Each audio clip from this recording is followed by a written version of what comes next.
2026 നടക്കുവാൻ പോകുന്ന നിയമസഭാ തെരഞ്ഞെടുപ്പിൽ UDF ഓ LDF ഓ NDA യോ എന്ന ചോദ്യത്തിന് പ്രസക്തി ഏറെയാണ്. കഴിഞ്ഞ 10 വർഷമായി പ്രതിപക്ഷത്തിരുന്ന് മടുത്ത UDF-നെ സംബന്ധിച്ച് ഇക്കുറിയെങ്കിലും ഭരണത്തിൽ കയറാൻ സാധിച്ചില്ലെങ്കിൽ സ്വാഭാവികമായും UDF പക്ഷത്തുള്ള ഘടകകക്ഷികൾ ആ പാർട്ടി വിട്ട് പുറത്തു പോകുവാനുള്ള സാധ്യത ഏറെയാണ്.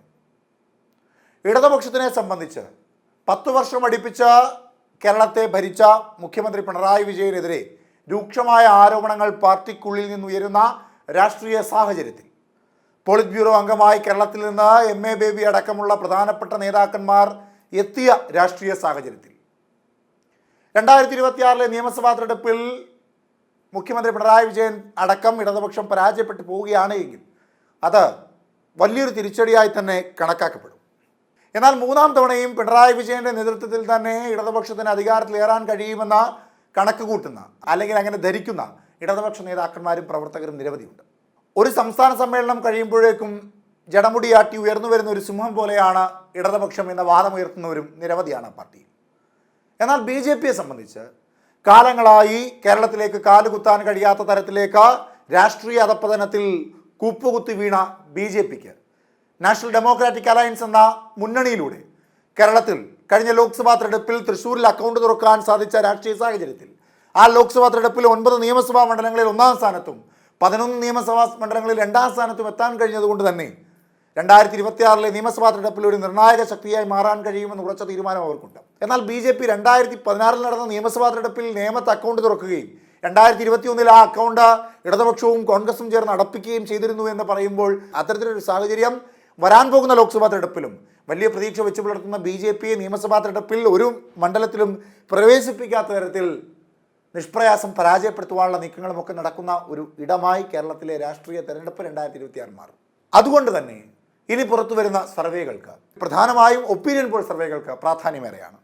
ഇന്ത്യ മഹാരാജ്യത്തെ വിവിധ സംസ്ഥാനങ്ങളിൽ നടക്കുന്ന നിയമസഭാ തിരഞ്ഞെടുപ്പുകൾ, ആ നിയമസഭാ തിരഞ്ഞെടുപ്പുകളുടെ വ്യക്തമായ ഒപ്പീനിയൻ പോൾ എടുക്കുന്ന ഒരു സർവേ ഏജൻസിയാണ് വിധാൻസഭ.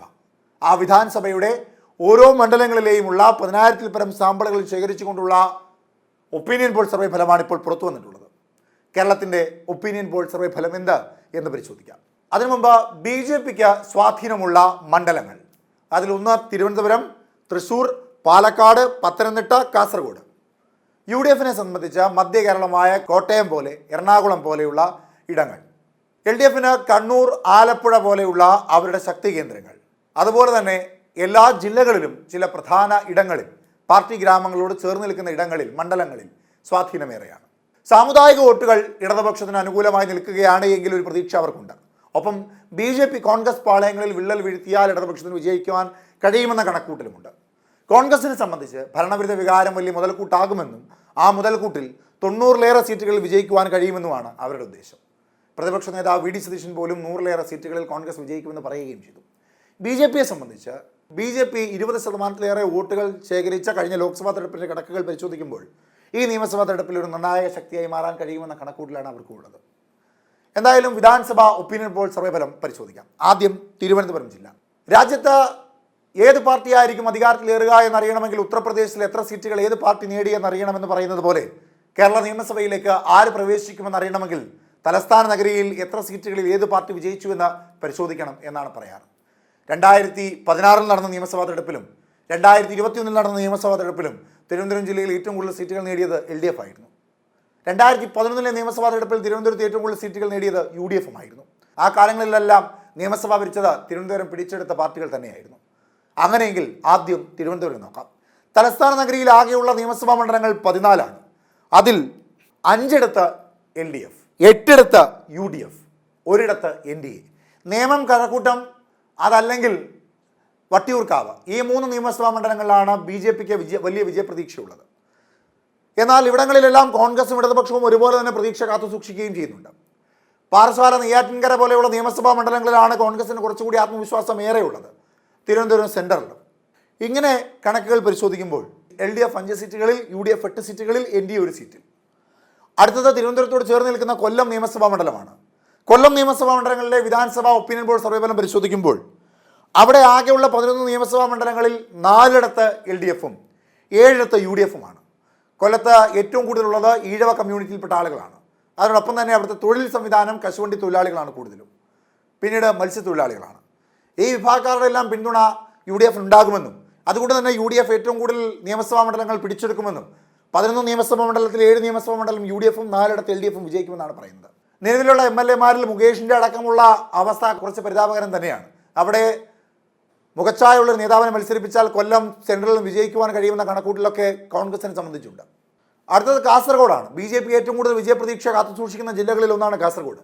സപ്തഭാഷാ സംഗമഭൂമിയായ കാസർഗോഡ് സ്വാഭാവികമായും ക്ഷേത്രങ്ങളോടും ക്ഷേത്രകലകളോടും ഒക്കെ ചേർന്ന് നിൽക്കുന്ന ഒരിടമാണ്.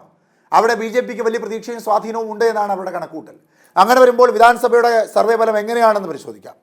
കാസർഗോഡ് ആകെയുള്ളത് 5 നിയമസഭാ മണ്ഡലങ്ങൾ. അവിടെ 3 LDF, 2 UDF. UDF-ന് അവിടെ 2 സീറ്റുകൾ മാത്രമേ വിജയിക്കാൻ കഴിയൂ. LDF അവിടെ 3 സീറ്റുകൾ വിജയിച്ചുകൊണ്ട് നേരിയ മുന്നേറ്റം LDF കൈവരിക്കുമെന്നാണ് കാസർഗോഡിൻ്റെ സർവേ ഫലം പറയുന്നത്. എന്നാൽ അവിടെ BJPക്ക് ഒരു പ്രതീക്ഷയും ഇല്ല, അല്ലെങ്കിൽ BJP അവിടെ വിജയിക്കില്ല എന്നാണ് വിധാനസഭ പറയുന്നത്.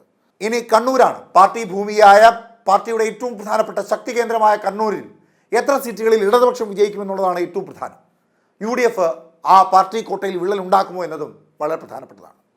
K. സുധാകരൻ അടക്കമുള്ള കോൺഗ്രസിലെ പ്രധാനപ്പെട്ട നേതാക്കന്മാരുടെ ഏറ്റവും പ്രധാനപ്പെട്ട ജില്ലയാണ് കണ്ണൂർ. പിണറായി വിജയൻ അടക്കം MV ഗോവിന്ദൻ അടക്കം ഇടതുപക്ഷത്ത് ഇപ്പോഴുള്ള പാർട്ടി ലോബികൾ എന്ന് ഒരു തരത്തിൽ പറയപ്പെടുന്ന കണ്ണൂർ ലോബിയുടെ കണ്ണൂർ നേതാക്കന്മാരുടെ ഏറ്റവും പ്രധാനപ്പെട്ട ജില്ല കണ്ണൂർ ജില്ല. കണ്ണൂർ ജില്ലയിൽ ആകെയുള്ള നിയമസഭാ മണ്ഡലങ്ങൾ 11. അവിടെ LDF ആകെ നേടുന്നത് 3, UDF 7, NDA 1 എന്നാണ് കണക്കുകൾ പറയുന്നത്. കണ്ണൂർ പോലെ ഇടതുപക്ഷത്തിൻ്റെ ഒരു പാർട്ടി ഗ്രാമത്തിൽ BJP അക്കൗണ്ട് തുറക്കുവാൻ പോകുന്നു എന്ന് വിധാനസഭ സർവേ ഫലം പറയുന്നു. കാസർഗോഡ് അവരുടെ വിജയപ്രതീക്ഷയുള്ള ജില്ലയിലില്ല, പകരം കണ്ണൂരിലാണ് അവർ അക്കൗണ്ട് തുറക്കുവാൻ പോകുന്നത്. 7 UDF അവിടെ വിജയക്കൊടി പാറിക്കും എന്ന് പറയുന്നു. പാർട്ടിയുടെ ഏറ്റവും പ്രധാനപ്പെട്ട ഈറ്റില്ലമായ കണ്ണൂരിൽ 3 സീറ്റുകളിൽ മാത്രം LDF വിജയിക്കുമെന്നാണ് വിധാനസഭ പറയുന്നത്. അടുത്തത് വയനാടാണ്. കോൺഗ്രസിൻ്റെ ഏറ്റവും പ്രധാനപ്പെട്ട ശക്തി കേന്ദ്രമായ വയനാട്. എറണാകുളം പോലെ തന്നെ കോൺഗ്രസിൻ്റെ ഏറ്റവും പ്രധാനപ്പെട്ട ഇടം. അവിടെ ആകെയുള്ള 3 നിയമസഭാ മണ്ഡലങ്ങളിൽ എത്ര നിയമസഭാ മണ്ഡലത്തിൽ UDF-ന് വിജയിക്കുവാൻ സാധിക്കും? അവിടെ ഇടതുപക്ഷം കടന്നു കയറുമോ? അതല്ല ഇനി BJP വയനാട്ടിൽ അക്കൗണ്ട് തുറക്കുമോ എന്ന് കൂടി പരിശോധിക്കേണ്ടതായിട്ടുണ്ട്. അവിടെ ആകെയുള്ള 3 നിയമസഭാ മണ്ഡലങ്ങളിൽ 3 UDF തന്നെ വിജയിക്കുമെന്നാണ് വിധാനസഭ പറയുന്നത്. അവിടെ LDF-നോ NDA-ക്കോ സ്ഥാനമില്ലെന്ന് സാരം. അടുത്തത് കോഴിക്കോടാണ്. കോഴിക്കോട് ആകെയുള്ള നിയമസഭാ മണ്ഡലങ്ങൾ 13. തിരുവനന്തപുരത്തോട് താരതമ്യം ചെയ്യുമ്പോൾ ഏറ്റവും കൂടുതൽ നിയമസഭാ മണ്ഡലങ്ങളുള്ള മറ്റൊരു ജില്ല കൂടിയാണ് കോഴിക്കോട്. കോഴിക്കോട് കോൺഗ്രസിന് ഏറ്റവും കൂടുതൽ സീറ്റുകളുള്ള കോഴിക്കോട് സീറ്റ് വിഭജനം നടത്തുമ്പോൾ കോൺഗ്രസ് ഏറ്റവും കൂടുതൽ സീറ്റുകൾ എടുക്കുന്ന ഒരു ജില്ല കൂടിയാണ്. ആ 13 നിയമസഭാ മണ്ഡലങ്ങളുള്ള കോഴിക്കോട് ജില്ലയിലെ 4 മാത്രം LDF-ഉം അതിൻ്റെ ഇരട്ടി 8 UDF-ഉം 1 NDA-യും വിജയിക്കുമെന്നാണ് വിധാനസഭാ സർവേ ഫലം പറയുന്നത്. ഈ കോഴിക്കോടൊക്കെ കോൺഗ്രസിൻ്റെ ഏറ്റവും പ്രധാനപ്പെട്ട ജില്ലയാണ്, ഇടതുപക്ഷത്തിന് സ്വാധീനമുള്ള ജില്ലയാണ്. NDA-ക്ക് അങ്ങനെ വിജയിക്കുവാൻ കഴിയാത്ത ന്യൂനപക്ഷ പ്രദേശമാണ്. അവിടങ്ങളിലൊക്കെ അക്കൗണ്ട് തുറക്കുകയും കാസർഗോഡൊക്കെ അക്കൗണ്ട് തുറക്കുകയും ചെയ്യില്ല എന്നൊക്കെയാണ് വിധാനസഭാ സർവേ ഫലമൊക്കെ പറയുന്നത്. എന്തായാലും കോഴിക്കോട്ടെ കണക്ക് പ്രകാരം 13 നിയമസഭാ മണ്ഡലങ്ങളിൽ 4 LDF-ഉം 8 UDF-ഉം 1 NDA-യും. മറ്റൊരു ജില്ല പത്തനംതിട്ടയാണ്. BJP-യുടെ ഏറ്റവും പ്രധാനപ്പെട്ട NDA-യുടെ ശക്തി കേന്ദ്രമായ ഒരിടം. ശബരിമല വിഷയത്തോടു കൂടി ശക്തി പ്രാപിച്ച ഈ ജില്ലയിൽ കാര്യമായ രീതിയിലുള്ള മുന്നേറ്റം കൈവരിക്കുവാൻ BJP-ക്ക് അല്ലെങ്കിൽ NDA-ക്ക് കഴിയുമെന്ന കണക്കൂട്ടിലാണ് അവർക്കുള്ളത്. എന്തായാലും കണക്കുകൾ പരിശോധിക്കാം. NDA പത്തനംതിട്ടയിൽ ആകെയുള്ളത് 5 നിയമസഭാ മണ്ഡലങ്ങൾ. അവിടെ 4 LDF, 1 UDF. NDA-ക്ക് അവിടെയും അക്കൗണ്ട് തുറക്കാൻ കഴിയില്ല എന്ന് വിധാനസഭ പറയുന്നു. 4 ഇരട്ടിയിലധികം സീറ്റുകളാണ് പത്തനംതിട്ടയിൽ UDF-നേക്കാൾ LDF അവിടെ നേടുവാൻ പോകുന്നത്. പത്തനംതിട്ട ലോക്സഭാ മണ്ഡലത്തിൽ 4 തവണ അടുപ്പിച്ച് UDF നിരന്തരമായി വിജയിച്ചുകൊണ്ടിരിക്കുന്ന ആ ലോക്സഭാ മണ്ഡലം കൂടി ഉൾപ്പെടുന്ന പത്തനംതിട്ട ജില്ലയിൽ LDF വലിയ മുന്നേറ്റം ഉണ്ടാക്കുമെന്ന് വിധാനസഭ പറയുന്നു.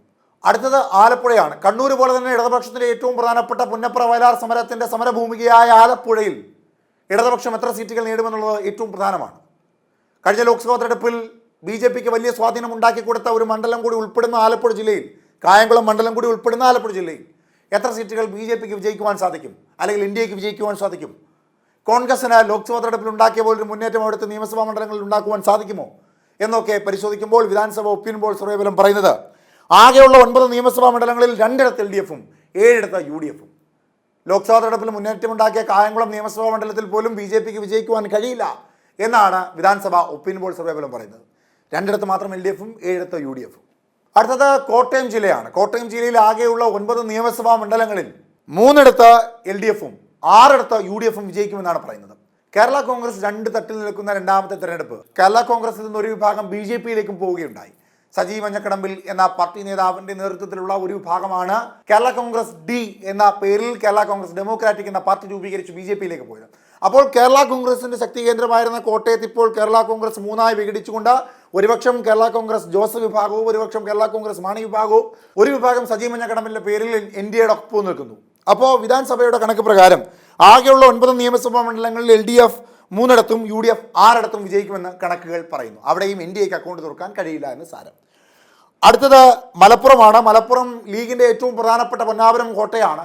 മലപ്പുറത്ത് UDFന് കൂടുതൽ സീറ്റുകൾ നേടാൻ കഴിയുമെന്നാണ് ഒരു കണക്കുകൂട്ടൽ. ആ മലപ്പുറത്ത് എത്ര സീറ്റുകൾ LDF, എത്ര സീറ്റുകൾ UDF, എത്ര സീറ്റുകൾ NDA? NDAക്ക് അവിടെ വിജയപ്രതീക്ഷ കുറവാണ്. എന്നിരുന്നാലും പരിശോധിക്കുമ്പോൾ വിധാനസഭ പറയുന്നത് ആകെയുള്ള 16 നിയമസഭാ മണ്ഡലങ്ങളിൽ 5 LDFും 10 UDFും ഒരിടത്ത് NDAയും അക്കൗണ്ട് തുറക്കുമെന്നാണ്. ആ 10 UDF സ്വാഭാവികമായും അത് കോൺഗ്രസിൻ്റെ ഒരു പ്രധാനപ്പെട്ട മണ്ഡലം, ഒരു പ്രധാനപ്പെട്ട ജില്ലയാണ്. അതിൽ 10 UDF, 5 LDF, ഒരിടത്ത് NDA അക്കൗണ്ട് തുറക്കുന്നു എന്ന അക്കൗണ്ട് തുറക്കുന്ന മറ്റൊരു ജില്ലയായി മലപ്പുറം മാറുന്നു എന്നുള്ളതാണ് വിധാനസഭ പറയുന്നത്.